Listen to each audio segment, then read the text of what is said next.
Hi hello friends, ఎలా ఉన్నారు? ఏం చేస్తున్నారు? నేనైతే చాలా బాగున్నానండి. మీరందరూ ఎలా ఉన్నారు ఏంటి అన్న తప్పకుండా కామెంట్ సెక్షన్లో షేర్ చేసుకోండి.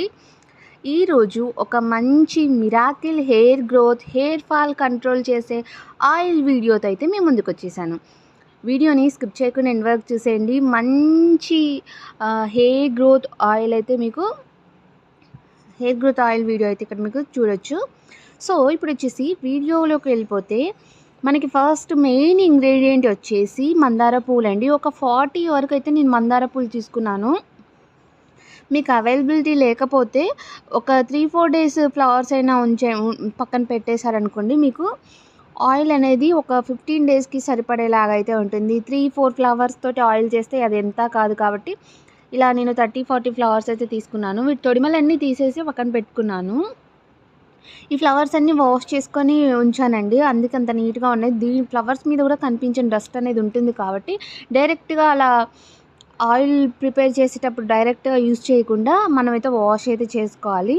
ఈ మందార పువ్వుల వల్ల హెయిర్ గ్రోత్ అవుతుంది, హెయిర్ ఫాల్ కంట్రోల్ అవుతుంది, మనకి స్కాల్ఫ్ పై ఉన్న దురద, ఈచింగ్ అన్నీ కూడా పోతుంది. కొంతమందికి పుండ్లు ఉంటాయి కదా, పుండ్లు కూడా పోతుంది. ఇక్కడ వచ్చేసి సెకండ్ ఇంగ్రీడియంట్ వచ్చేసి నేను కరివేపాకు తీసుకున్నానండి.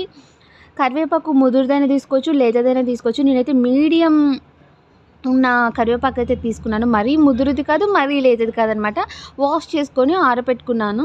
సో ఈ మందార పువ్వుల వల్ల మనకి హెయిర్ ఫాల్ అయితే సూపర్గా తగ్గిపోతుంది, హెయిర్ గ్రోత్ అవుతుంది. అలాగే ఈ కరివేపాకు కూడా మనకి హెయిర్ గ్రోత్ అవ్వడానికైతే హెల్ప్ చేస్తుంది. చాలా సూపర్ ఫాస్ట్గా హెయిర్ గ్రోత్ చేస్తుందనమాట.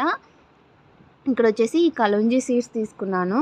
ఈ కలోంజీ సీడ్స్ కూడా మన గ్రే హెయిర్ని, వైట్ హెయిర్ని బ్లాక్గా చేస్తుంది. అలాగే హెయిర్ ఫాల్ని కంట్రోల్ చేస్తుంది, హెయిర్ గ్రోత్ని పెంచుతుంది, డాండ్రఫ్ అవన్నీ కూడా తగ్గిస్తుంది. ఈ 3 ఇంగ్రీడియంట్స్ కూడా మన హెయిర్ని సూపర్ ఫాస్ట్గా గ్రోత్ చేస్తుంది, హెయిర్ ఫాల్ని చాలా త్వరగా అయితే కంట్రోల్ చేస్తుందన్నమాట. సో ఈ హెయిర్ ఆయిల్ ప్రిపరేషన్ కోసం నేను పారాషూట్ కోకోనట్ హెయిర్ ఆయిల్ అయితే తీసుకున్నానండి. మీకు కుడుకల ద్వారా హెయిర్ ఆయిల్ని మేము మిల్లులో పట్టించుకుంటామంటే మీకు అది అవైలబుల్గా ఉంటే ఆ హెయిర్ ఆయిల్ ఇంకా బెస్ట్. బట్ దానిలాగానే ఈ హెయిర్ ఆయిల్ కూడా ప్యూర్ కాబట్టి నేను ఇది తీసుకున్నాను. ఇంకా వేరే నార్మల్గా బయట చాలా బ్రాండ్స్ దొరుకుతాయి కానీ నేను అవేమి యూజ్ చేయాలి. ఇక్కడ 250 ml ఉన్న హెయిర్ ఆయిల్ని అయితే తీసుకున్నాను. ఇది 11% ఆఫ్ కూడా ఉందండి. సో ఇది ప్యూర్ కాబట్టి నేనైతే ఎస్పెషల్లీ నా హెయిర్ ఆయిల్ అయితే ఇదేనండి. ఎన్నో ఇయర్స్ నుంచి నేను ఈ హెయిర్ ఆయిల్నే యూజ్ చేస్తున్నాను.